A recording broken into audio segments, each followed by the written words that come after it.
ala alihi wa ashabihi wa azwajihi wa ahli baitihi wa dzurriyyatihi wa ansarihi wa atba'ihi ajma'in, amma ba'd. Allahumma rabbi shrah li sadri wa yassir li amri wahlul 'uqdatam min lisani yafqahu qawli. Rabbi zidni ilma warzuqni fahma, subhanaka la ilma lana illa ma 'allamtana innaka antal alimul hakim.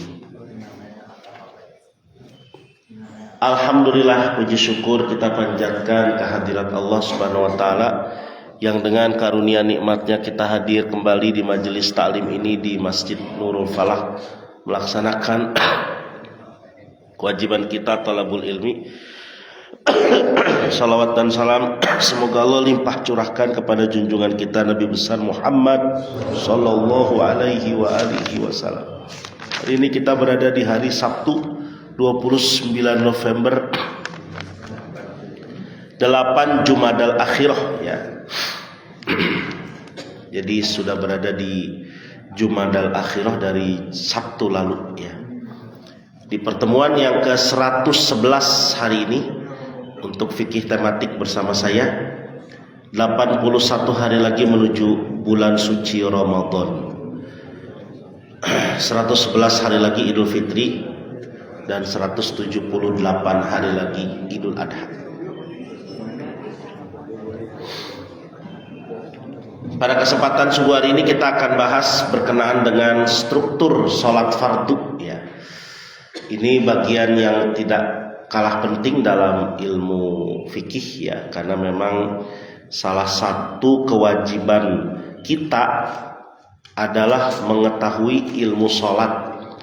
Walaupun mungkin pelajaran sholat ini sudah kita dapatkan dari dulu sejak kecil ya, tetapi perlu terus diingatkan dan kita harus bisa membedakan mana bagian sholat yang rukun, mana yang sunnah ya. Kemudian juga kita harus tahu persis ya perbedaan-perbedaan tersebut supaya sholat kita didasari dengan ilmu. Beberapa hal yang akan kita bahas: kedudukan ilmu sholat, komposisi sholat, aneka syarat wajib dan sah, rukun dan sunnah, data statistik atau numerasi sholat ya, kemudian kesalahan-kesalahan di dalam sholat. Referensi yang dipakai beberapa kitab fikih. Yang pertama kita lihat kedudukan ilmu sholat. Salat itu adalah amal pertama yang dihisab. Jika baik, idza soluhat, bahasa Nabi begitu ya di hadis. Soluhat sairu amalih. Soluhat sairu amalih. Ya, kalau baik itu salat, maka baik pula seluruh amalnya. Wa idza fasadat, kalau amalnya itu salatnya itu rusak, ya fasadat, maka seluruh amalnya juga rusak. Nggak dianggap Pak. Kebaikan apapun tidak akan dicatat, tidak akan ada dasarnya kalau sholatnya rusak. Meskipun banyak orang yang bilang, saya nggak sholat tapi kan saya membahagiakan keluarga saya, membantu tetangga saya, membantu kerabat saya dengan bersedekah, tapi nggak sholat Pak. Itu tetap nggak bisa.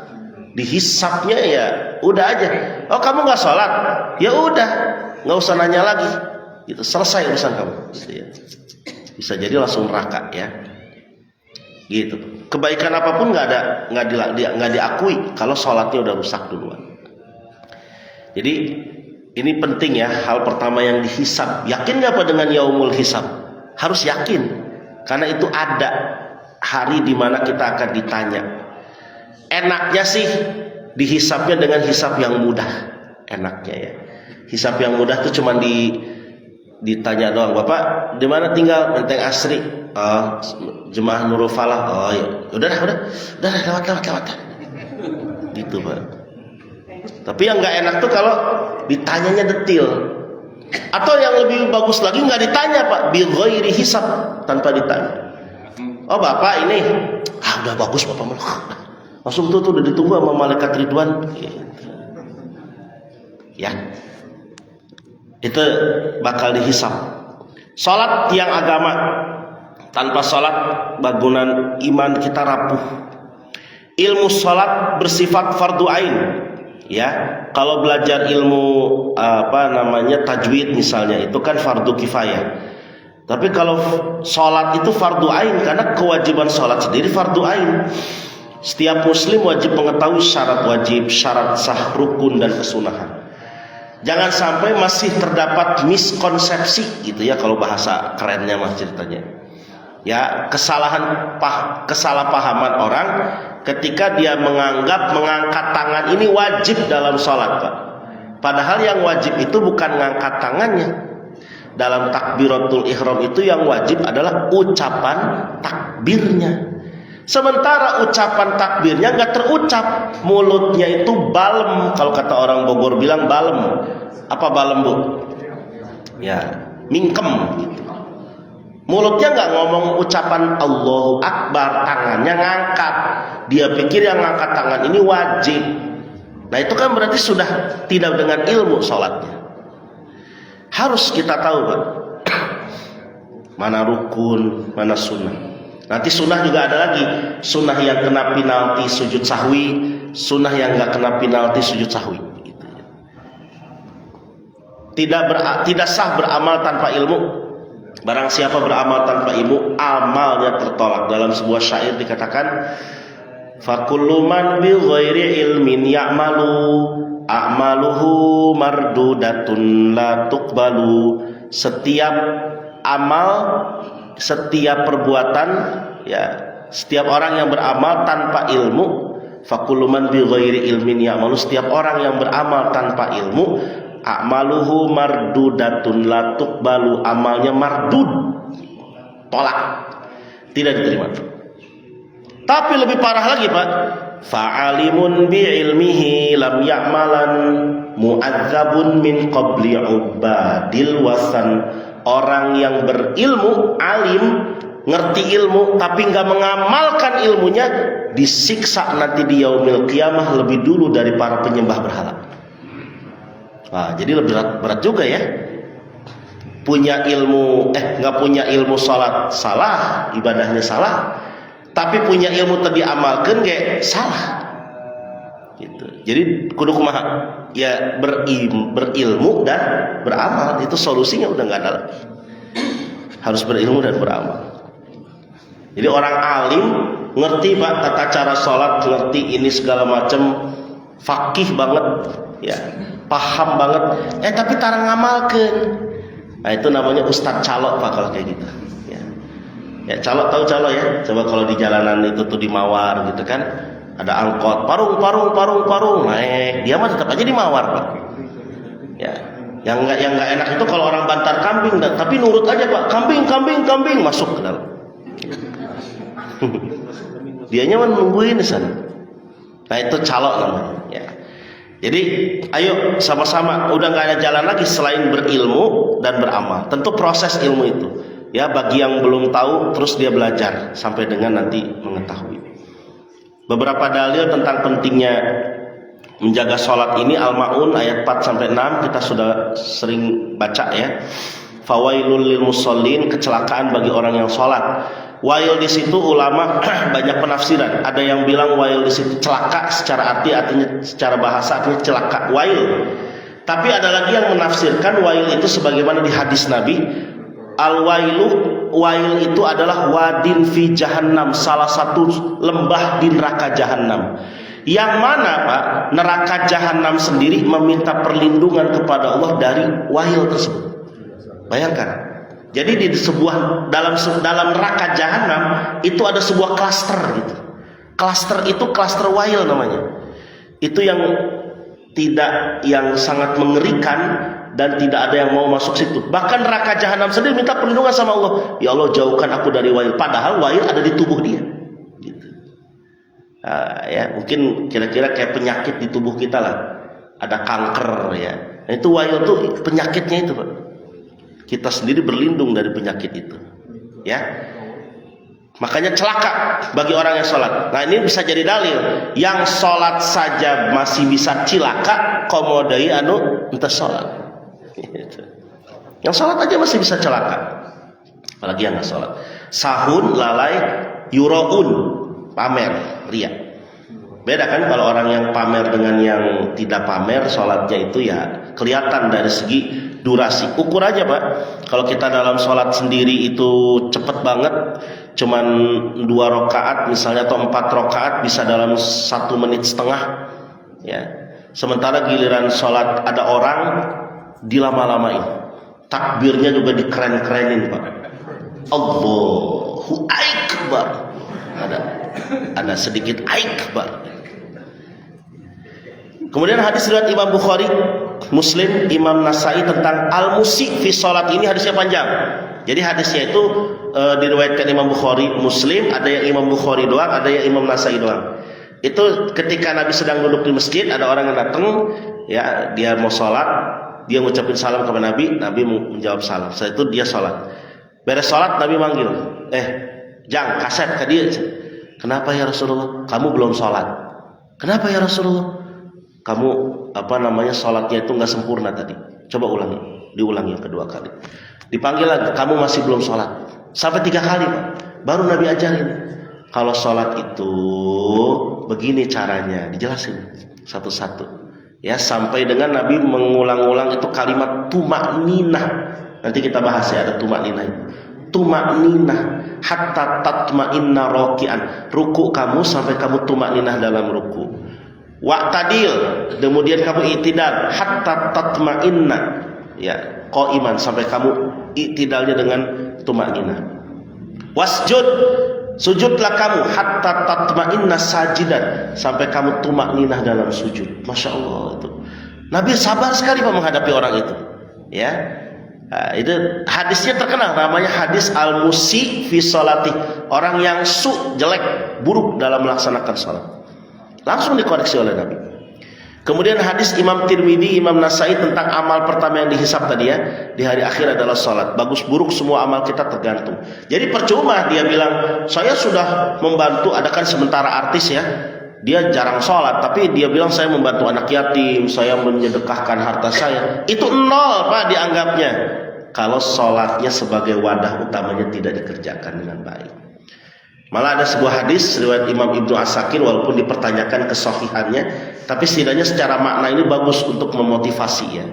Yaitu sholat kita itu setiap beres sholat Pak, itu diangkat kayak diangkatnya kertas. Beres sholat itu diangkat, beres kita salam nih, assalamualaikum warahmatullahi wabarakatuh. Itu sholat kita diangkat ke langit. Di setiap langit diseleksi Pak oleh malaikat. Diseleksi oleh malaikat langit satu, dilihat. Oh, sholatnya si Auladi nih begini. Oh bagus, stempel, lolos. Di langit 2 diseleksi lagi Pak. Oh bagus, stempel, lolos, gitu. Terus sampai langit 7 baru dibawa ke hadapan Allah. Kalau bagus. Tapi kalau jelek, begitu beres sholat, diangkat sholatnya, nyampe di langit 1 dilihat, ya ini Fatihahnya juga rusak. Ya tumakninahnya nggak ada. Udah deh, langsung dikeros gitu. Nah, dibuang langsung.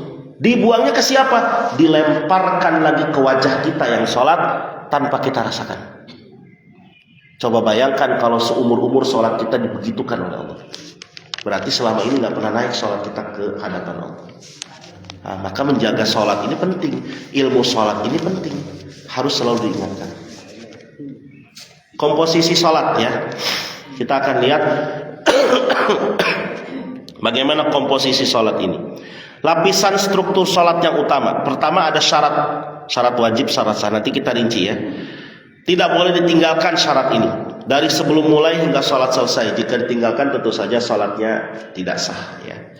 Kemudian rukun, ada 3 macam rukun itu. Menurut kitab I'anatul Talibin ada qalbi, ada qauli, ada fi'li. Nanti kita rinci ya.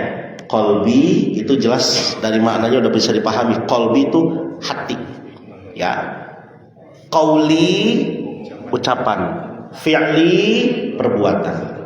Ini nggak boleh ditinggalkan. Jika ditinggalkan wajib ulang seketika atau saat ingat.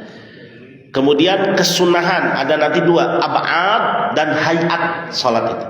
Ada sunnah-sunnah yang kategorinya ab'ad, ada sunnah hayat. Perkara yang jika tertinggal tidak menyebabkan batal sholat. tidak batal sholat. Tapi pada sunnah abad nanti terkena penalti itu yang disebut sujud sahwi. Ya. Rukun adalah setiap amalan utama sholat yang harus dikerjakan. Kalau tidak dikerjakan bisa membuat sholat batal dan tidak sah. Terdiri dari qalbi, qauli, dan fi'li. Sunnah abad setiap amalan pelengkap. Dia pelengkap Pak, sebagai bagian sholat. Abad itu bentuk jamak dari ba'd. Ba'd itu sebagian. Jadi bagian inti dari sholat. Bahkan kalau di madhab Hanafi, sunnah abad ini kategorinya wajib sebenarnya, bukan sunnah lagi, wajib. Bagian sholat yang tidak masalah memang kalau lupa, tapi dianjurkan sujud sahwi sebelum salam kalau ketinggalan. Sunnah ini merupakan bagian dari sholat meskipun terpisah dari rukun sholat. Jadi kalau sunnah abad ini pendamping tapi bagian utama. Sementara sunnah hayat adalah setiap amalan pelengkap ekstra yang tidak membuat sholat batal jika ditinggalkan. Nggak perlu mengerjakan sujud sahwi. Sunnah ini bagian yang merupakan keadaan, menunjukkan sifat sholat dan beriringan dengan rukun sholat. Jadi kira-kira kalau berupa, ini kan komposisi ya. Kalau ibu-ibu bikin nasi goreng Bu, ya, bikin nasi goreng itu rukun itu kira-kira komposisi utamanya nasi goreng, yaitu apa? Nasi. Itu rukun. Nasi goreng kalau nggak ada nasi berarti ya nggak jadi ya tuh, gorengnya doang. Ya. Rukun utama nasi harus ada. Nasinya harus ada komposisi utama. Nah sunnah abad itu bumbu-bumbunya. Ada bawang merah, bawang putih, ya mungkin ada tambahan garam, gula, ya kalau mau pakai masako apalah. Itu campurannya. Itu bumbu utamanya itu. Nah sunnah hayat telur, suiran ayam, sosis, bakso, ya, itu kecap, ya, itu sunnah hayat. Jadi kalau nggak ada nasi berarti ya nggak jadi nasi goreng. Kalau nggak ada rukun berarti nggak jadi sholatnya. Gitu. Ya, kalau nggak ada sunnah, kalau nanti kayak minyak, kompor, penggorengan itu syarat Pak, maksudnya. Syaratnya bikin nasi goreng ya harus ada tempat-tempat itu, gitu ya. Nah, itu ibaratnya kira-kira seperti itu. Jadi lapar juga ya ngedengar gituannya. Jadi ini rukun, sunnah abad, sunnah hayat. Ini bagian komposisi sholat. Kita lihat dulu Pak, syarat wajib dan syarat sah. Ada syarat wajib yang jika terpenuhi syarat ini berarti kita sudah wajib sholat. Ada syarat sah yang jika terpenuhi syarat ini kita sudah sah sholatnya. Dan jika belum berarti tidak sah sholatnya. Syarat wajib cuma 3, yaitu syarat mukallaf. 1, muslim, jelas ya.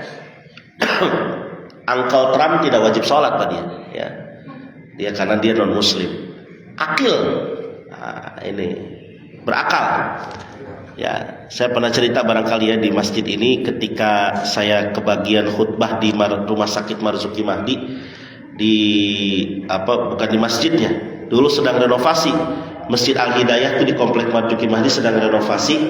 Kemudian sholat itu dipindahkan ke salah satu ruangan perawatan atau apalah gitu ya, di belakang.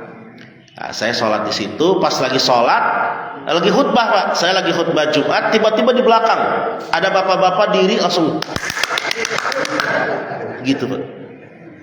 Itu jemaah langsung nengok ke dunia semua.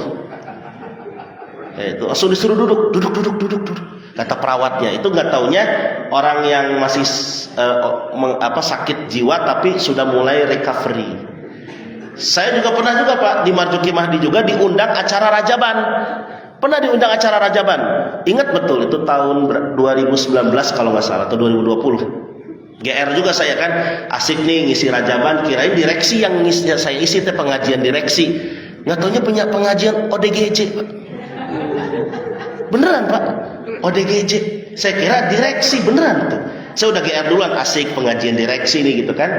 Nah, duduknya di tempat ruangan AC. Pas lihat ODGJ. Itu duduk gitu yang perempuan sebelah kiri, laki-laki sebelah kanan.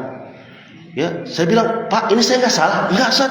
Setengah jam aja ngomong apa aja deh." Ya Allah. Acaranya Rajaban, tapi disuruh ngomong di depan. Aduh, saya bilang ngomong apa? Itu ibu-ibunya yang perempuan ada yang gogoleran, ada yang sambil ngangkang begini, astagfirullah, saya bilang.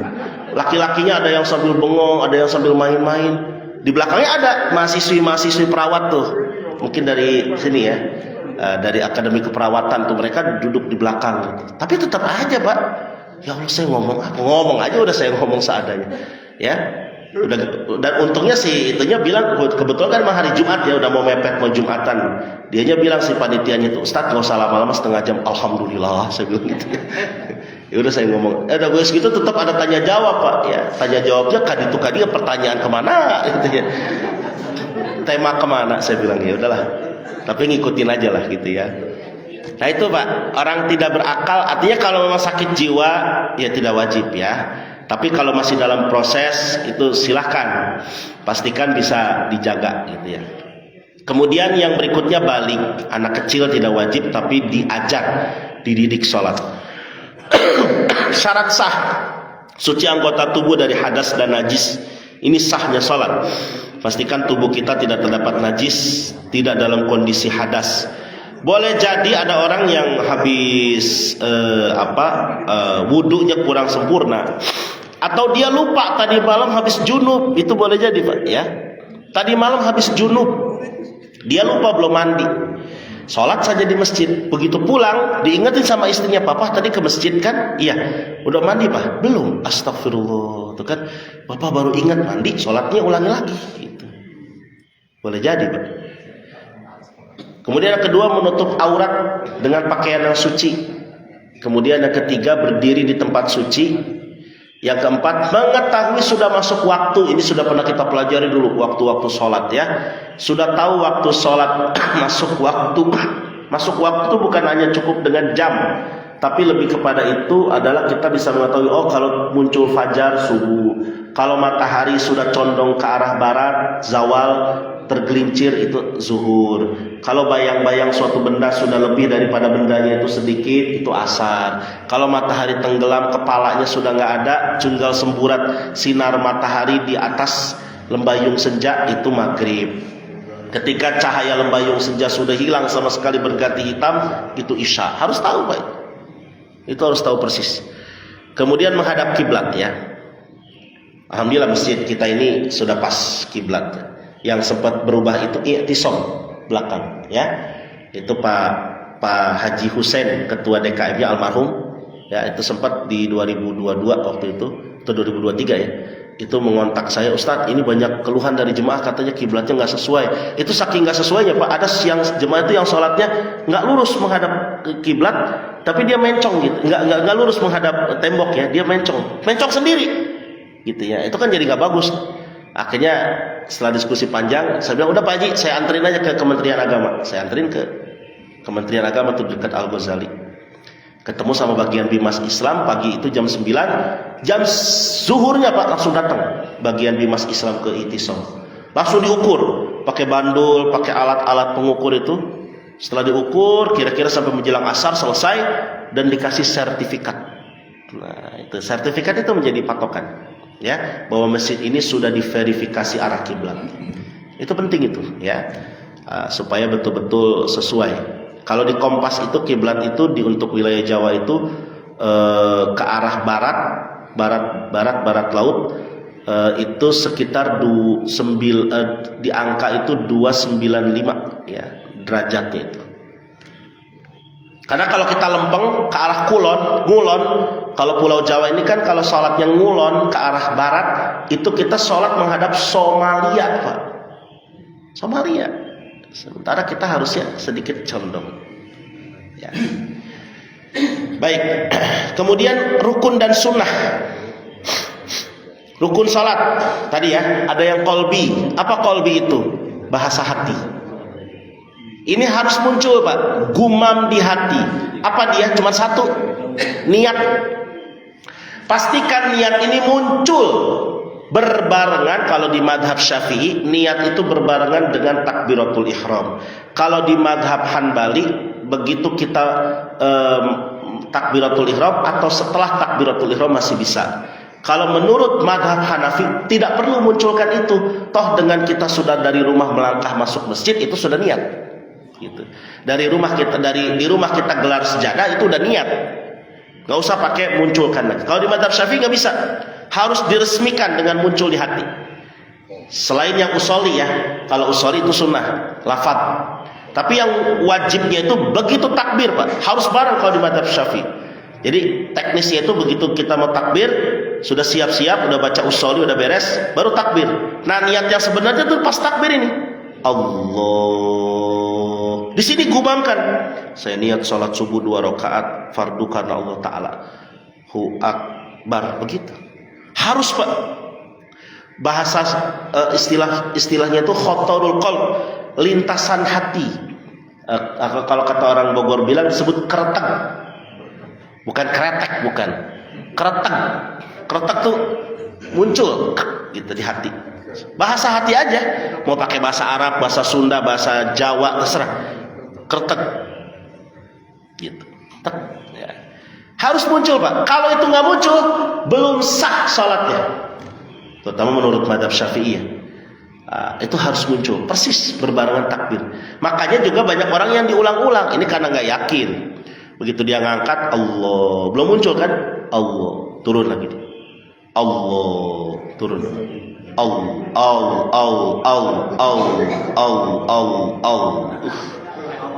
Nyebelin Pak itu orang kayak gitu Pak.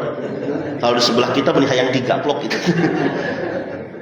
Itu berarti dia nggak yakin, salah juga dia. Terlalu bahaya itu kayak gitu buat dia. Malah ragu itu. Udah kalau kita udah biasa mah terlatih, udah Allahu Akbar. Itu langsung dapat. Namanya bahasa hati kan cepat Pak, bergumam itu cepat sekali di hati. Itu harus bisa Pak.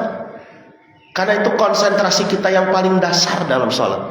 Atau setelah itu kita pikiran kemana-mana, itu dianggap sah sholatnya. Tapi yang penting pas awal itu, nah, ya, meskipun kualitas sholatnya jadi menurun, tapi setidaknya syarat utamanya, rukun utamanya itu niat di hati, bahasa hati, qalbi. Kemudian yang kedua qauli, ucapan di lisan. Namanya ucapan mulut harus qomat kamit, ngomong. Minimal isma'uhu li nafsih, kalau di dalam kitab Fathul Mu'in, terdengar oleh kuping sendiri, oleh diri sendiri. Satu, ucapan takbiratul ihram, Allah. Minimal Bapak ngucapinnya Allahu Akbar, sah gitu juga. Jangan balem.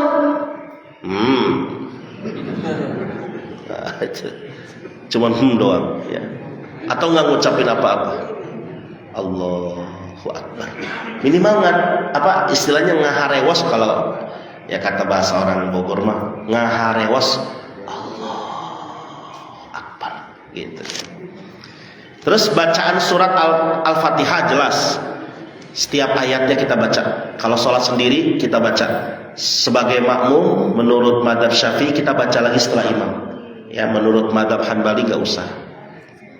Bacaan tasyahud akhir ini rukun qauli, at-tahiyyatul mubarakatus shalawatut thayyibatul lillah. Terus assalamualaikum ya nabi warahmatullahi wabarakatuh, assalamu alayna wa ala ibadillahis shalihin, sampai kalimat asyhadu alla ilaha illallah wa asyhadu anna muhammadar rasulullah. Itu satu paket kalimat itu Pak harus terucap. Terus bacaan shalawat kepada nabi di tasyahud akhir, Allahumma sholli ala sayyidina Muhammad. Mau pakai sayyidina, nggak pakai sayyidina bebas. Jangan cuma gara-gara urusan sayyidina aja ribut. Ya. Jadi bacaan salawat Nabi itu boleh, wajib harus diucap. Ucapan salam yang pertama, assalamualaikum warahmatullahi. Yang wajib nengoknya atau ucapannya? Ucapannya. Nengoknya mah sunnah. Jadi Bapak nggak nengok juga nggak apa-apa. Ya. Assalamualaikum warahmatullahi. Nah, itu ya. Harus terucap. Ada yang ucapinnya gini, Assalamualaikum warahmatullahi. Kurang alif lam, karena itu alif lam syamsiyah. Harus terucap alif lam as.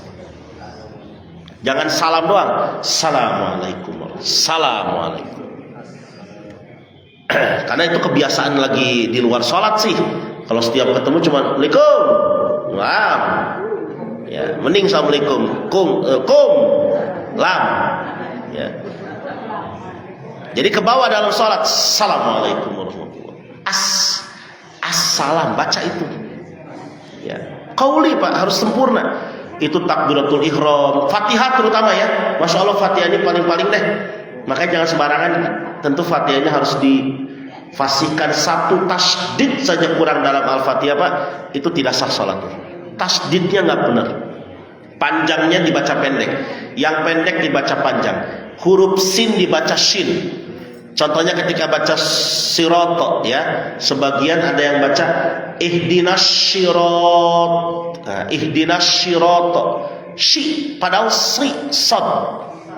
Ihdinas siratal mustaqim. Mustaqim. Ya, ada yang baca mustaqim, nasta'in. Itu rusak. Ya, kalau untuk sholat sendiri sih dia bisanya begitu, dia berlatih masih boleh. Tapi kalau dia buat ngimamin, jangan ya, hindari. Kemudian yang ketiga, fi'li, perbuatan badan. Fi'li itu badan. Berdiri bagi yang mampu, kalau nggak mampu ya duduk. Ruku plus tumakninah. Di sini saya kasih warna merah untuk penegasan.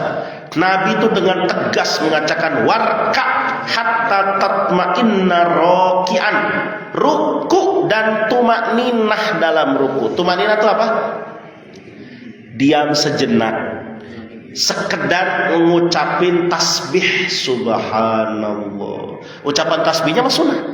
Ucapan subhana rabbiyal azimnya sunnah. Yang wajib itu rukunya dan diam sejenaknya itu. Ya, makanya kan tadi dengan kita mengerjakan yang sunnahnya baca subhana rabbiyal azim, dapat tumakninahnya Pak. Ya. Terus i'tidal, tumakninah juga. Plus tumakninah.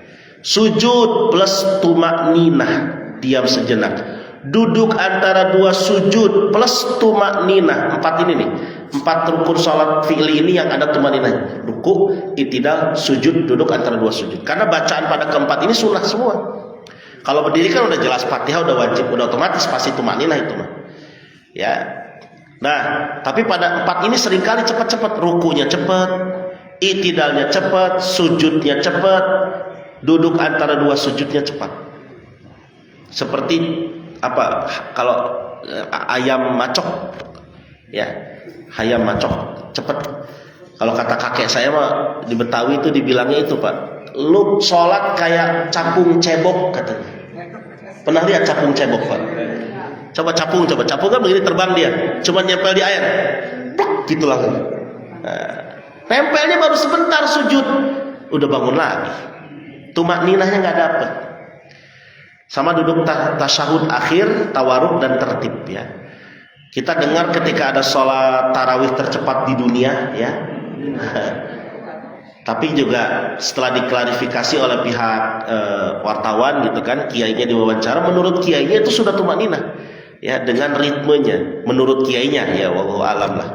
Tapi kalau kita lihat sekilas memang cepat juga. Allahu akbar, dolin, amin, Allahu akbar, sami'allahu liman hamidah, Allahu akbar.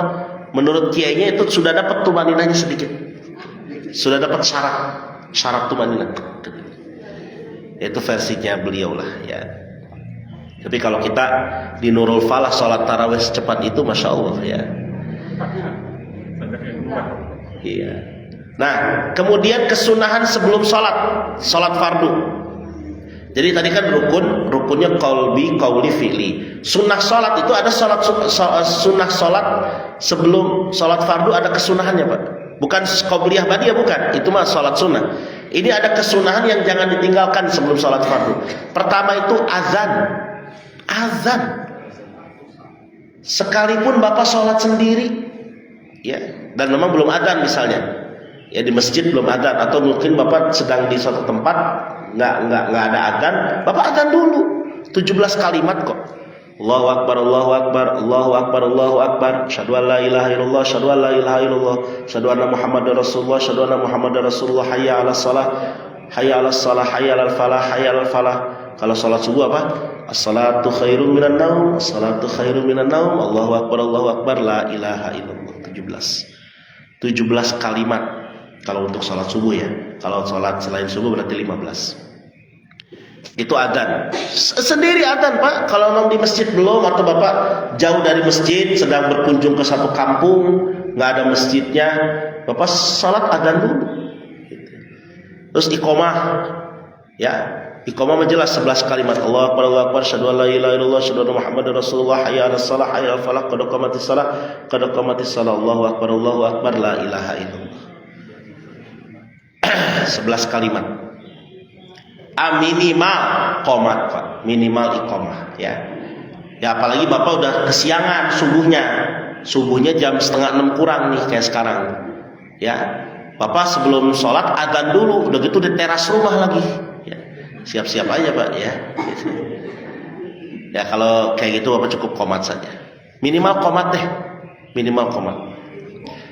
Ya ibu-ibu qomat meskipun sendiri, ya, tapi nggak usah keras-keras, buat ibu aja, ya.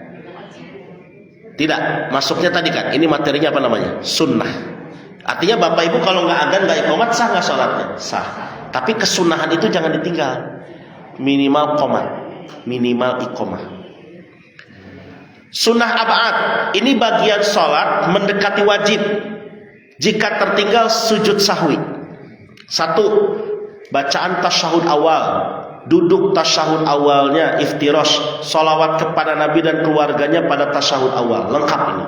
Jadi rangkaian paket tasyahud awal itu harus terucap semua, terlaksana semua. Bacaannya dari mulai at-tahiyat sampai dengan asyhadu an la ilaha illallah Muhammadur Rasulullah, lalu duduk iftirashnya, ya, sholawat kepada Nabi, Allahumma sholli ala Sayyidina Muhammad wa ala ali Sayyidina Muhammad, ya. Itu kalau mau lengkapnya, ya. Kemudian doa kunut subuh. Nah ini bagi yang pakai kunut, kalau yang enggak ya berarti tidak, ya. Kalau saya kan nggak pakai kunut, berarti saya sujud sahwi, ya nggak usah Pak. Tapi bagi yang pakai kunut lalu dia tidak kunut, nah nanti sujud sahwi. Berdiri saat kunut, kecuali kalau yang tidak mampu berdiri. Sholawat kepada Nabi dan keluarganya pada kunut. Di ujungnya kan ada wa sallallahu ala sayyidina Muhammadinin nabiyil ummi, gitu. Masih banyak orang yang bacanya wa sallallahu ala sayyidina Muhammadin nabiyil ummi, padahal ada nun wasal di situ. Muhammadinin nabiyil ummi. Harus benar itu bacanya. Ya, ada yang nggak baca sholawat, itu berarti tidak sah kunutnya, berarti harus sujud sahwi. Itu disirkan boleh. Wassallallahu ala sayyidina Muhammadin nabiyil ummi wa ala alihi wasallam. Itu ya. Jadi sholawat Nabi ini dibaca pada bacaan kunut subuh ini. Dan kunut witir ya, terutama kalau di mazhab Syafi'i kan 15 hari terakhir. Kalau di mazhab Hanbali kunut witir itu dari sepanjang malam pertama, dan kunutnya panjang-panjang lagi di Masjidil Haram itu, masya Allah, dari awal malam pertama itu kunutnya panjang. Jemaah Indonesia sampai nangis-nangis saking panjangnya. Dalil, nah ini tasyahud awal ya. Saya kira dalil ini bisa jadi rujukan kita agar bagi yang pakai tasyahud awal, jelas atau tasyahud awal mah kita pakai semua. Ya, untuk sholat yang ada tasyahud awalnya, kecuali sholat subuh. Kalau kunut, ya ini hadisnya ada. Hadis dari Imam Hakim, Imam Kustulani, Imam Abu Daud, ya. Jadi intinya kita mengamalkan ini ada keterangannya, ada dalil. Nah kemudian 15 sunnah hayat sholat. Ini keadaan sholat. Ini yang tadi, kalau sunnah ab'ad itu terkena sujud sahwi kalau lupa. Kalau sunnah hayat nggak perlu sujud sahwi, ya. Apa saja ini sunnah hayat? Yang pertama, mengangkat kedua tangan ketika takbiratul ihram. Ini sunnah Bapak Ibu. Ibu bapak tidak mengangkat tangan, sah sholatnya, ya. Kemudian mengangkat kedua tangan ketika ruku dan ketika i'tidal, samiallahu liman hamidah, ya. Mengangkat tangan, nggak ngangkat tangan nggak apa-apa. Ya, karena yang wajib bukan ngangkat tangannya, tapi apa? Ucapan takbirnya itu. Terus meletakkan tangan kanan di atas tangan kiri bersedekap. Ini kan, Ustaz, kalau yang bersedekapnya sambil sedikit diputar gimana? Allahu Akbar. Ya nggak apa-apa Pak, itu ada yang pakai, ada yang tidak. Itu filosofinya apa menurut yang menggunakan takbiratul ihram dengan berputar itu? Karena untuk menangkap setan supaya tidak mengganggu. Karena begitu kita bilang Allah kan Allah, itu setan kesedot Allah.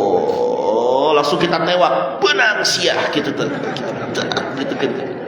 gitu dong gitu, ya. Jadi dia nggak bisa lari. ada di pegangan kita kuat gitu.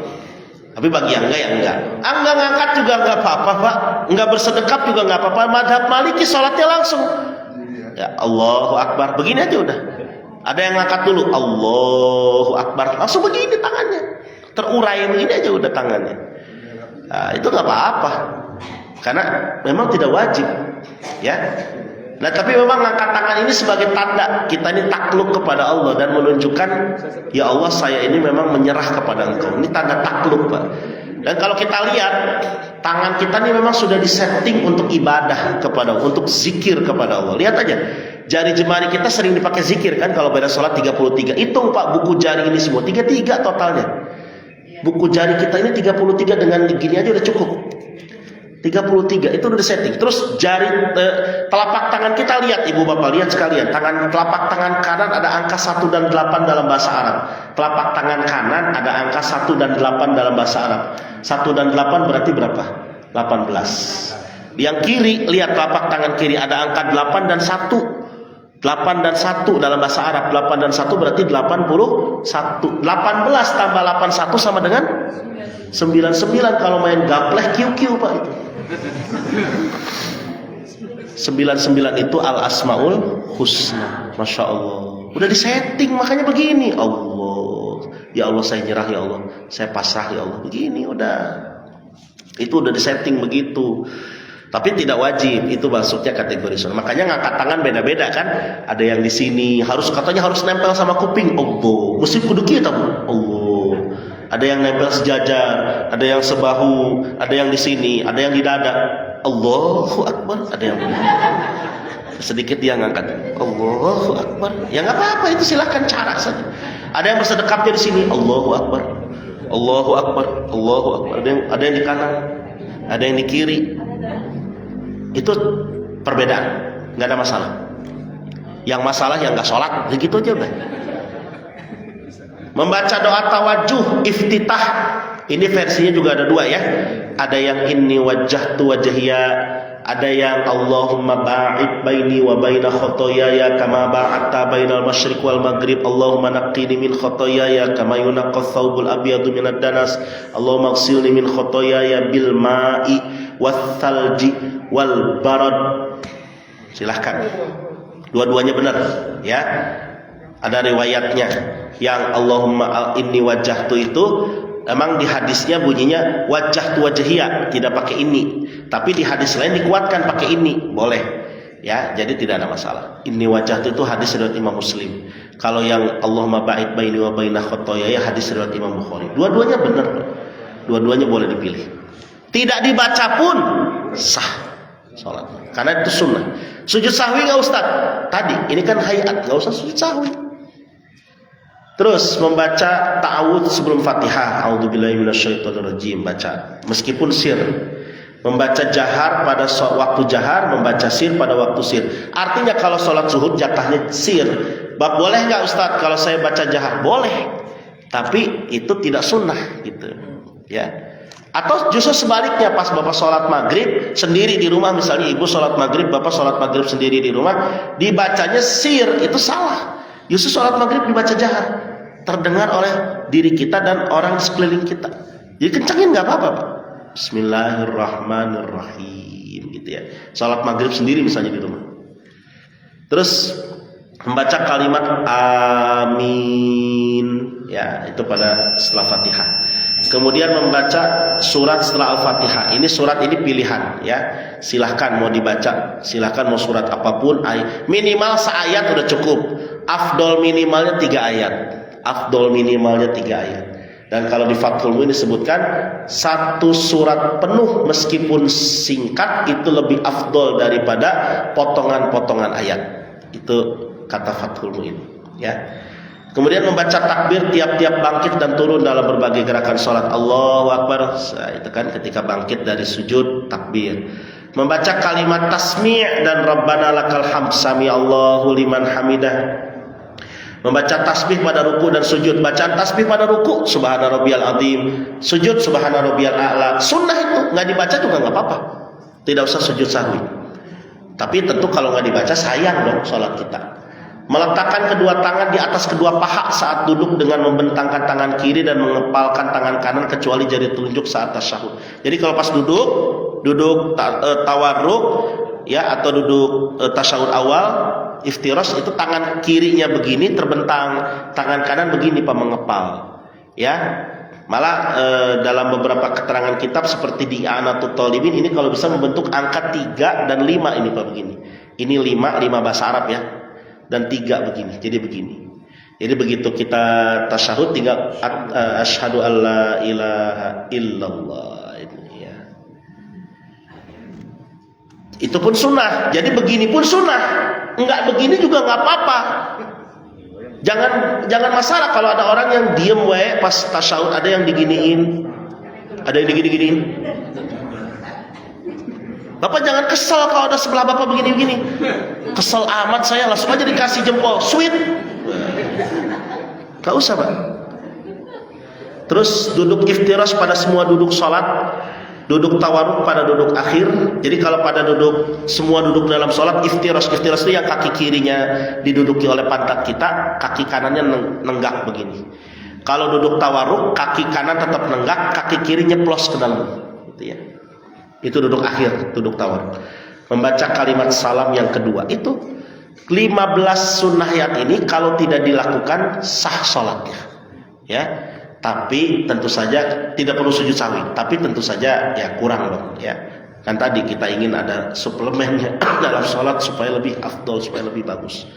Data statistik atau numerasi sholat ini ya, ini terdapat di dalam kitab Matan Takrib atau Matan Al-Ghayah wa Takrib Imam Abu Syuja'.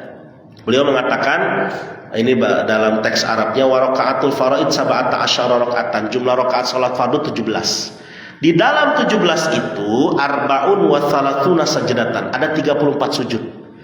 Kemudian wa arba'un wa tis'una takbiratan, 94 takbir. Wa tis'u tasyahhudat, ada 9 tasyahud. 9 tasyahud Pak. Kita sehari semalam tuh minimal 9 kali baca syahadat. Yang minimal. Wa asyru taslimat, 10 kali salam. Karena kan sholatnya 5, 10 kali salam kita kanan kiri, sunnah dan wajibnya kita kerjakan. Wa mi'atun wa thalathun wa khamsuna tasbihah, ada 153 tasbih ya. Kemudian wa jumlatul arkan fi sholat, jumlah rukun dalam sholat total mi'atun wa sittatun wa ishruna ruknan, 126 rukun. Di subuh wa fi subhi 30 ruknan 30 rukun. Fil maghrib ithnan wa arba'un 42 rukun. Kemudian fil rubaiyah pada salatnya 4, zuhur asar isya, arba'atun wa khamsuna ruknan, 54 rukun. Nah, ini yang disebut data statistik. Ini terjelas tercantum di kitab fikih seperti Matan Takrib. Artinya ini tujuannya apa? Supaya kita tuh ngukur. Jangan sampai sholat kita ini kurang dari 17 misalnya. Kalau rakaat kita sehari semalam kurang dari 17, dipertanyakan itu keislamannya. Ya. Atau lebih dari 17 yang wajibnya ya, itu juga dipertanyakan, itu bid'ah itu Pak. Ya, kalau lebih yang wajibnya, kalau sunnah mah lain urusan.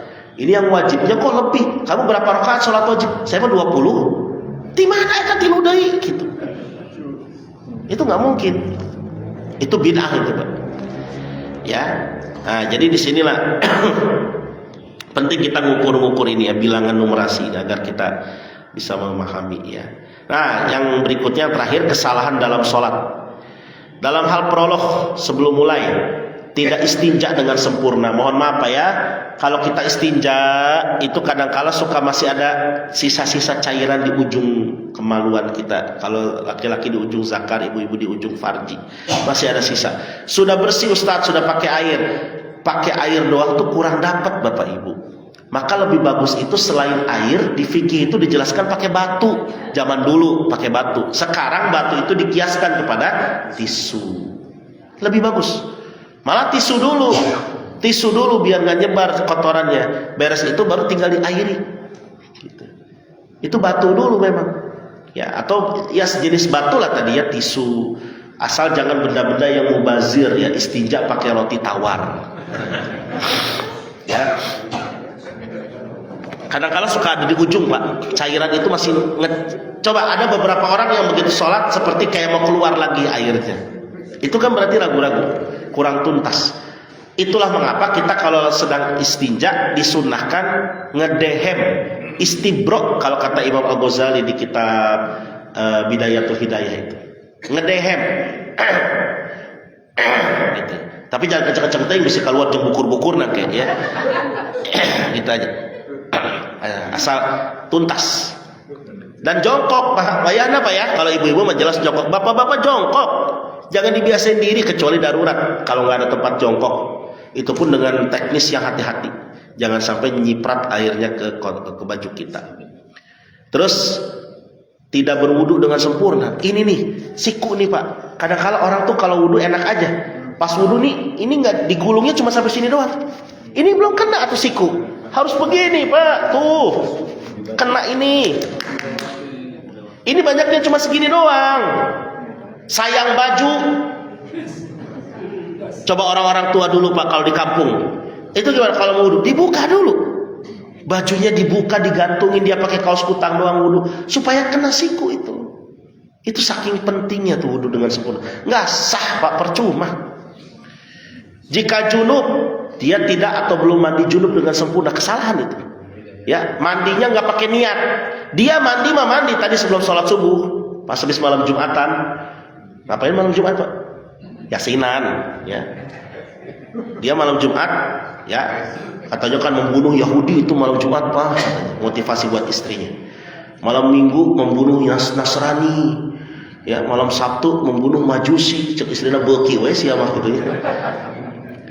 Jika junub, punten, junub tuh bukan cuma jebar jebur, selesai junub. Maaf, niatnya muncul kan niatnya pas lagi mandi. Kalau pas mandi jebur, nggak pakai niat, bapak belum mandi berarti. Sholat aja ke masjid, nggak sah Pak. Apalagi kalau sampai ngimamin misalnya, nah itu bahaya itu. Coba kan nggak enak Pak. Kalau tadi imamnya lupa mandi junub, begitu beres ngimamin nengok ke jemaah, bapak-bapak, ibu-ibu maaf, saya masih junub. Ayo, gimana tuh berarti? Ya berarti harus ngulangi satu masjid Pak. Itu ya.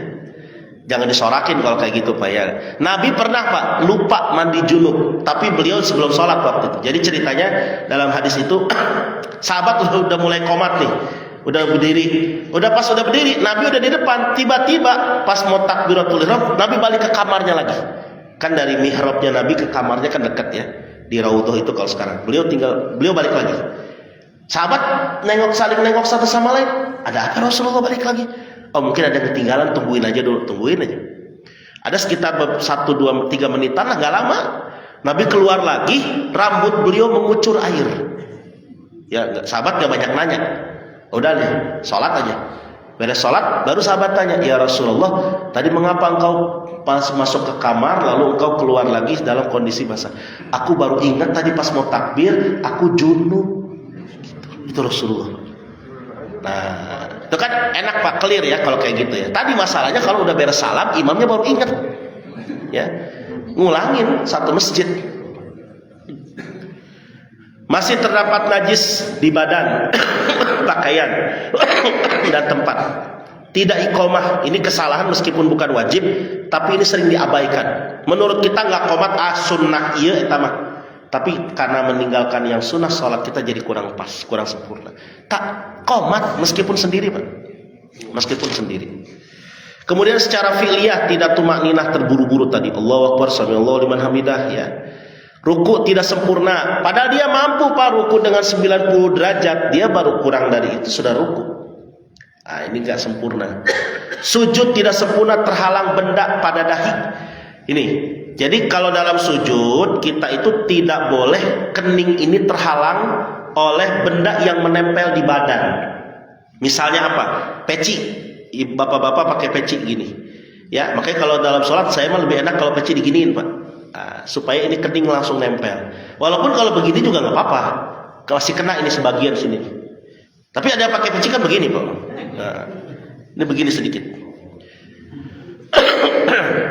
Terhalang oleh peci tidak sah sujudnya. Terhalang oleh rambutnya kayak stokonyu ya.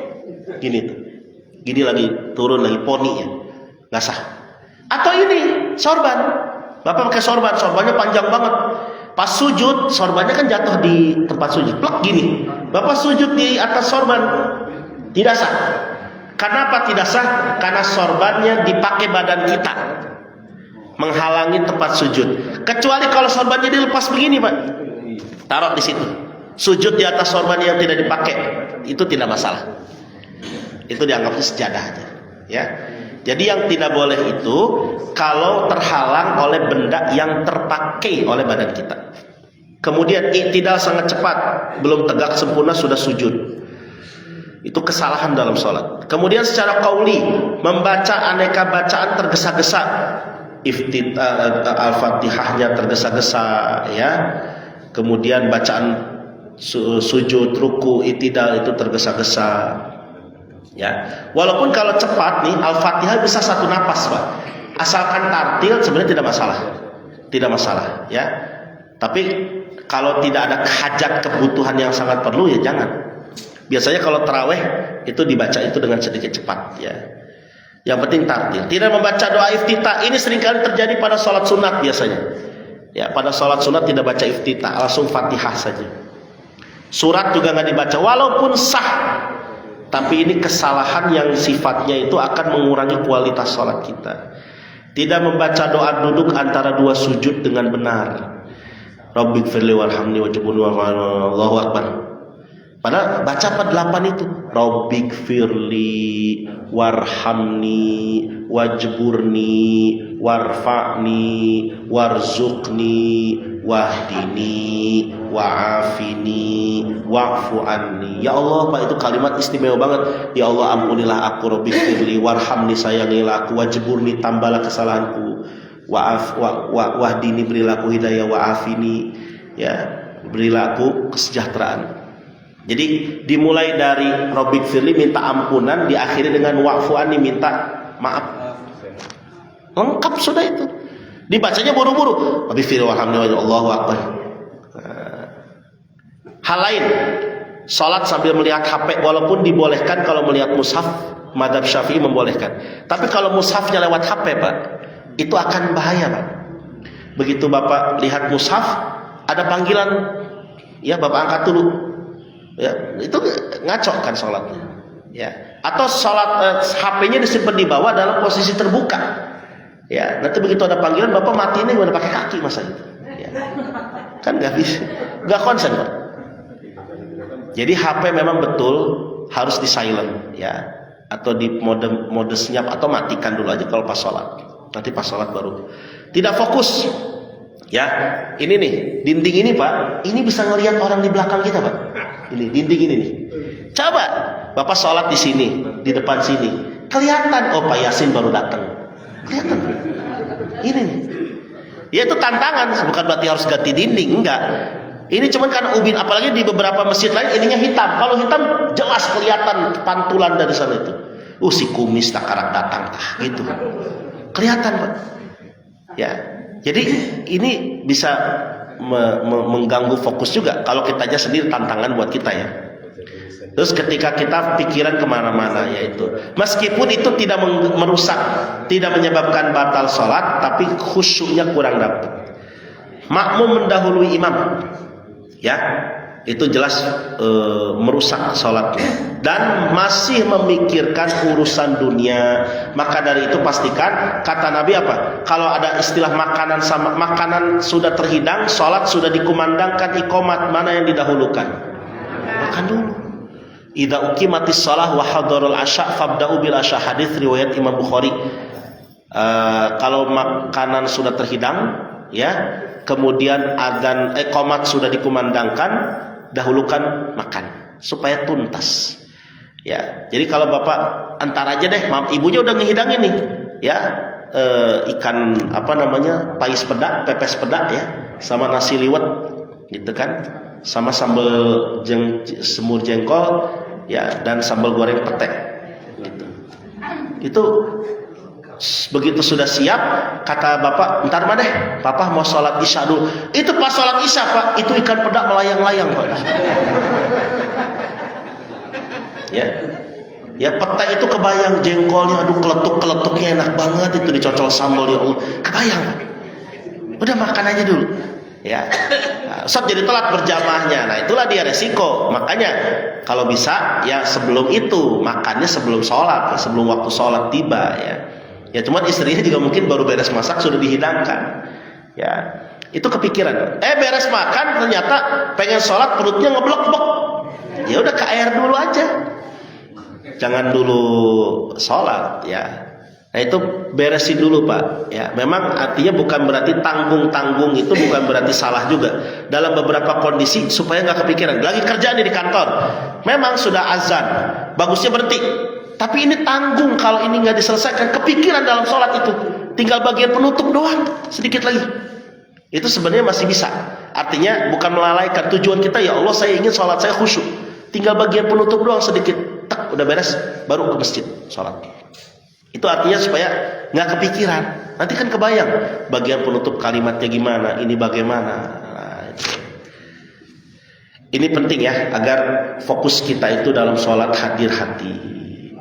Kesimpulan, sholat adalah tiang agama, amalan pertama yang dihisab, wajib dipelajari agar sah dan benar berdasarkan ilmu. Struktur sholat terdiri dari syarat, rukun, sunnah, masing-masing memiliki kedudukan berbeda. Rukun sholat mencakup niat, bacaan wajib, gerakan pokok yang tidak boleh ditinggalkan tadi ya, ada qalbi, qauli, fi'li. Sunnah abaat dan hayat penyempurna sholat, meningkatkan kualitas dan kekhusyuan. Data fikih menunjukkan bahwa sholat memiliki struktur teratur dan detail, butuh ilmu dan kesadaran dalam pelaksanaannya. Sadar diri Pak, kita lagi sholat, ya kadang-kadang orang nggak sadar dirinya lagi sholat. Badan di atas sejadah, pikiran ada di pasar anyar. Banyak kesalahan terjadi karena kurang toharoh, kurang tumakninah, bacaan tidak tepat, kurang fokus. Awalnya dari toharohnya dulu. Kalau nggak konsen toharoh ya berarti sholatnya nggak akan sempurna. Pemahaman struktur sholat membantu jemaah beribadah lebih sah, tepat dan khusyuk. Ini paling penting. Saran, sempurnakan wudhu. Ini dulu, dahulukan dengan itu dulu. Pas wudhu sempurnakan sambil bayangkan seluruh anggota tubuh kita ini tersucikan. Karena sholat yang baik dimulai dari toharah yang baik. Sambil hayati Pak, dosa kita hilang, dosa tangan, dosa mulut, dosa hidung, dosa kuping, dosa mata, semuanya hilang pas kita wudhu. Nah, apa dosa hidung Pak? Hidung ada dosanya Ustaz? Ada. Apa?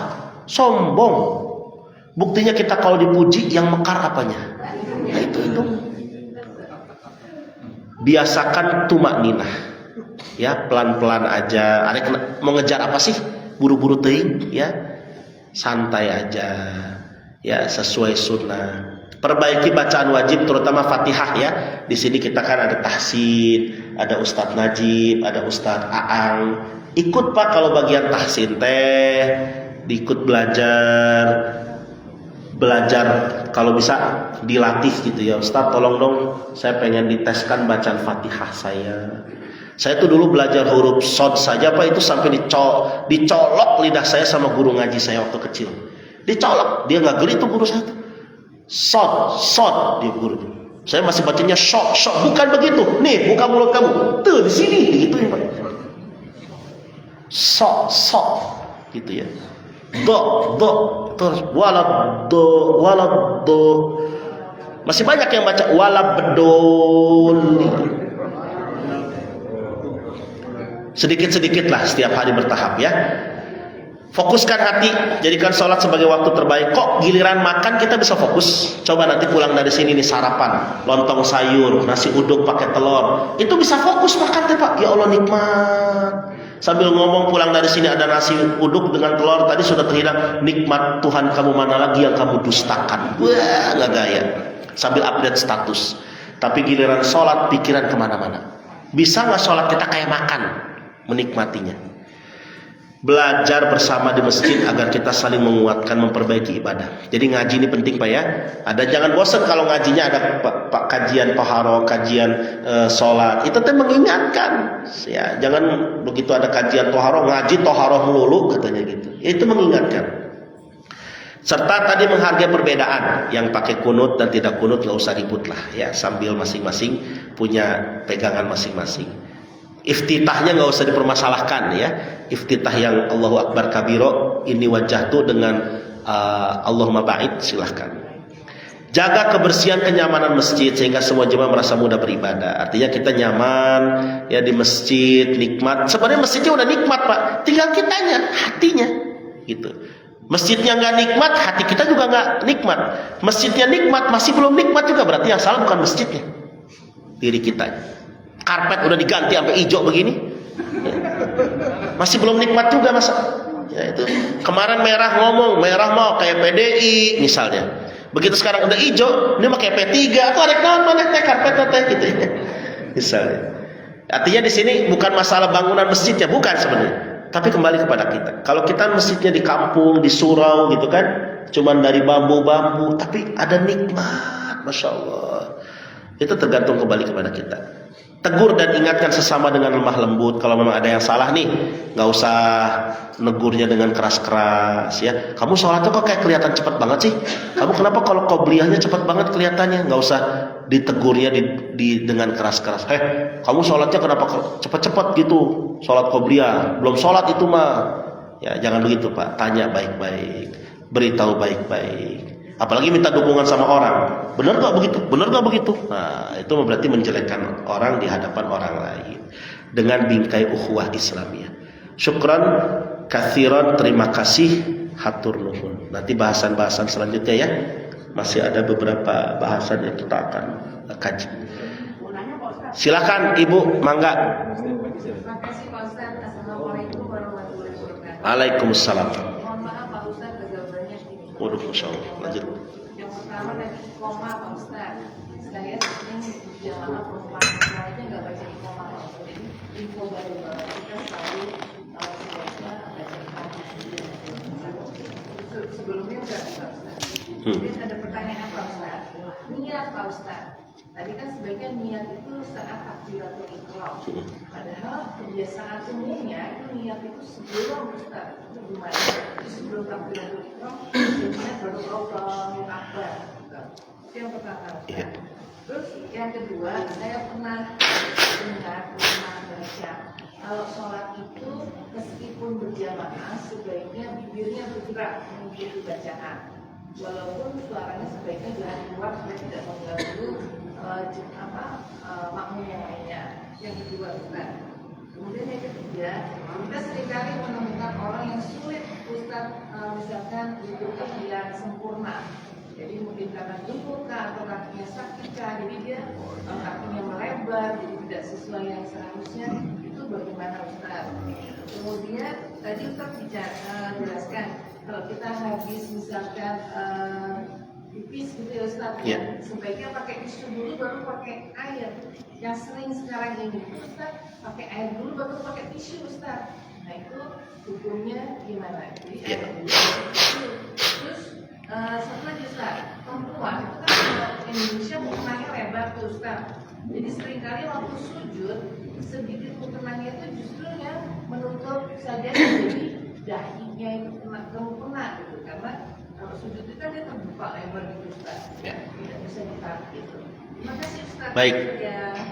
Yang pertama tadi memang betul ya, iqomat itu untuk perempuan, ya baik laki-laki maupun perempuan, sholat sendiri tetap qomat dulu Pak, tetap qomat dulu. Ya, walaupun untuk ibu-ibu nggak usah kencang-kencang ya, tipis-tipis sajalah. Allahu Akbar, asyhadu an la ilaha illallah, asyhadu anna Muhammadar Rasulullah gitu ya.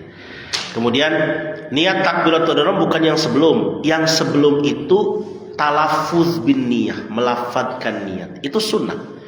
Tidak wajib. Jadi usolli fardhus subhi itu sunnah. Artinya tidak wajib. Kalau nggak diucapkan nggak apa-apa. Yang penting di hati. Berbarengan dengan ini. Allahu Akbar. Muncul. Nah, kalau kita dimunculkan di lisan tadi yang sebelum sholat itu bacaannya salah ya, niatnya zuhur, tapi pas hati benar asar, sah Pak. Yang tidak sah itu kalau kita di mulut itu bilangnya asar misalnya, ya di hati zuhur, itu yang salah, gitu ya. Kalau di hati nggak mengucapkan, kalau menurut mazhab Syafi'i dan Hanbali tidak sah. Kalau menurut mazhab Hanafi nggak apa-apa. Ibu datang aja ke masjid langsung Allahu Akbar, Nah, karena dari rumah udah dianggap niat. Nah, kalau kata Syafi'i nggak bisa, di rumah mah udah niat, tapi begitu diri di atas sajadah, tak munculkan begini, Allah. Karena niat itu muqtaranan bil fi'li, berbarengan dengan perbuatan. Saya lebih cenderung kita munculkan itu, ya, ikutin mazhab Syafi'i. Kemudian yang kedua, yang berikutnya, berjamaah ikuti bacaan imam. Saya tidak mendapatkan keterangan itu. Yang ada justru kalau imam sedang membaca surat Al-Fatihah terutama, kita makmum diam mendengarkan. Diam mendengarkan. Gak boleh ikutan. Imam baca, kata Ustaz Najib, Bismillahirrahmanirrahim. Kita ngikutin. Bismillahirrahmanirrahim. Alhamdulillahirabbil alamin. Alhamdulillah. Gak boleh. Dengerin. Terus pas bacaan surat, kita baca Fatihah sebelumnya. Makanya imam kasih jeda antara Fatihah dan surat. Kita baca Fatihah sendiri, ya. Baca dengan suara bisik-bisik, nggak usah kedengaran orang lain, ngeganggu itu. Bergerak betul, Bu. Bukan, karena kan Al-Fatihah itu rukun qauli, ya. Kemudian tadi surat juga itu kan adalah sunnah. Walaupun sunnah tetap qauli ucapan. Kalau kita sholat sendiri kita baca. Kalau kita udah beres Fatihah, udah dengerin bacaan imam. Imam lagi baca surat, udah kita diam dengerin, gitu ya, nyimak. Jadi tetap terucap, harus terucap. Namun Fatihah jangan bareng sama imam, nggak boleh, Pak. Nunggu beres imam dulu. Terus sulit tahiyat sempurna karena kakinya sakit. Mohon maaf ya, seperti kakinya mungkin ada nggak bisa nekuk gini, Pak. Karena di jempolnya ada penyakit yang paling elit tuh, yang bolong tuh jempolnya, Pak. Apa, keongen. Penyakit paling elit di dunia itu. Ya, atau gemuk. Saya juga sama ini kalau tahiyat, karena suka miringnya begini ting, gitu ya. Jadi atau mungkin seperti beberapa orang yang kakinya nggak bisa nekuk sempurna, itu nggak masalah karena dia sudah berupaya semaksimal mungkin, ya. Kemudian yang berikutnya, pipis pakai tisu lalu air, seringnya air pakai tisu. Sebenarnya, Bu, ya, yang kalau di kitab-kitab fikih itu kenapa pakai tisu dulu dianjurkan? Karena kalau ada najis langsung pakai air itu nyebar najisnya. Kalau pakai air tuh, kalau pakai tisu itu langsung ketangkep najisnya, baru sisanya pakai air. Beres itu tisu lagi boleh untuk mengeringkan. Misalnya gini ya, coba deh di lantai ada air kencing. Kalau ada air kencing di lantai, kencing kucing kayak kencing cucu kita, anak ibu, itu jangan pakai pel langsung, pelan yang basah, jangan, nyebar. Ambil tisu atau lap kering, tangkap dulu tisu area najisnya, sampai kering. Sekali belum kering, tambah lagi sampai kering banget, sampai kering, baru lap pakai tisu, pakai air basah, pakai pelan basah, gitu. Itu jangan langsung air basah dulu, karena itu akan menyebabkan, ya, tadi khawatirnya nyebar, gitu ya, nyebar. Itu makanya didahulukan tisu dulu baru air. Kemudian perempuan tadi keningnya lebar ting, Ustaz, sehingga pas sujud keningnya terhalang. Nah itu terkena kategori tadi, ya, berarti dia tidak nempel dahinya. Maka pastikan, makanya perempuan kan nggak boleh gini, Pak. Perempuan nggak boleh jebrak begini kalau sujud. Perempuan, bedanya perempuan sama laki-laki apa kalau sujud? Begini perempuan. Kalau bapak-bapak begini. Kalau ibu-ibu, Allahu Akbar, begini di sini, Bu. Di sini ibu nih. Jangan jebrak jadi aww teh Q. Ya, maka kalau begini bagian atasnya itu aman, gitu ya. Seperti itu, Ibu ya. Ada lagi yang lain? Oh enggak, Pak Haji Munawar? Mau dijelaskan waktu terlarang untuk sholat yang tepat. Doa sebetulnya yang tepat mulai berapa? Jika kita sudah melakukan sholat. Ya. Terus sholat apa yang masih dibolehkan waktu terlarang itu, Pak? Iya. Waktu sholat terlarang itu secara garis besar 3. Ba'da subuh, qabla zuhur, setelah duha, sebelum zuhur, sebelum azan zuhur, ba'da asar. Ini 3 ini patokannya, ya. Kemudian kalau tadi duha kapan? Sebenarnya pas waktu bel tadi tuh isyraq, itu sudah masuk waktu isyraq. Namun, ada namun, Pak. Bagusnya itu masih transisi. Nunggu sekitar 15 menitan dari situ. sampai matahari bulat. Saya kira udah masuk 15 menit lalu nih ya. Tadi bunyinya pas tadi kita masih tengah-tengah pengajian. Pas sudah 15 menitan ya, itu aman. Ya, itu duha awal ya. Jadi isyraq itu jangan pas awal banget, karena itu baru bunyi pisan, matahari itu baru nongol gini Pak, ibaratnya ufuk ya. Matahari bulatannya baru nongol gini Pak, baru gini. Nunggu dulu kalau di fikih itu sama dengan penyembah setan, penyembah matahari. Tapi nunggu begini dia. Nah, udah bulat baru. Nah, kira-kira jam segini udah. Ya. Itu Pak ya. 15 menit. Ya, 15 menit dari waktu bela. 10 sampai 15 lah. Nunggu dulu, jangan langsung gitu. Jadi zikir dulu sebentar lagi, baca Quran lagi beberapa ayat baru diri. Kemudian tadi yang sholat apa saja yang dibolehkan dalam waktu terlarang. Sholat yang dibolehkan itu sholat yang ada sebab. Sholatun laha sababun bahasanya. Sholat yang ada sebab. Misalnya apa? Sholat jenazah. Habis asar kita nyolatin jenazah. Boleh. Ya. Kemudian apalagi? Sholat tahiyatul masjid. Ada sebab karena masuk masjid. Bapak masuk masjid. Ya. Maghrib kan jam 6 kurang kan. Bapak masuk masjid jam 5:30, sholat tahiyat masjid gak ada masalah, karena ada sebabnya Bapak masuk masjid. Terus sholat qadha, bayar utang, boleh Pak, boleh, gitu ya. Habis sholat asar, sholat lagi, boleh. Tapi jangan di masjid kalau bisa. Nanti jadi pertanyaan orang, PO Pak, PO apa PO? PO omongan batur. Habis sholat lagi, masih ada yang nanya, itu orang sholat apa? Nah gitu ya. Jadi dalam hal ini kodok perkara yang ada sebab. Jadi boleh dilakukan untuk sholat kita di waktu terlarang sekalipun. Ya. Itu barangkali cukup pas jam 6 ya. Insya Allah nanti kita sama-sama insya Allah kita sambung di pertemuan-pertemuan yang akan datang. Ala hadhihi wa bikulli niyatin shalihah. Al-Fatihah. A'udzubillahi minasyaitonir rajim. Bismillahirrahmanirrahim. Alhamdulillahirabbil alamin. Arrahmanir rahim. Maliki yaumiddin. Iyyaka na'budu wa iyyaka nasta'in. Ihdinas shiratal mustaqim. Shiratal ladzina an'amta 'alaihim ghairil maghdubi 'alaihim waladdallin. Amin ya Allah ya rabbal alamin. Alhamdulillahirabbil alamin. Allahumma lakal hamdu wa ilaikal mushtaka wa antal musta'an wa la hawla wa la quwwata illa billah. Allahumma shalli wa sallim ala sayyidina Muhammad adada kulli da'in wa dawa. Allahumma anfa'na bima 'allamtana wa 'allimna ma yanfa'una wa zidna ilman nafi'a. Rabbana hab lana min azwajina wa dhurriyyatina qurrata a'yun waj'alna lil muttaqina imama. Rabbana ja'alna muqimis shalah wa min dhurriyyatina rabbana wa taqabbal du'aana. Rabbana atina fid dunya hasanah wa fil akhirati hasanah wa qina adzabannar.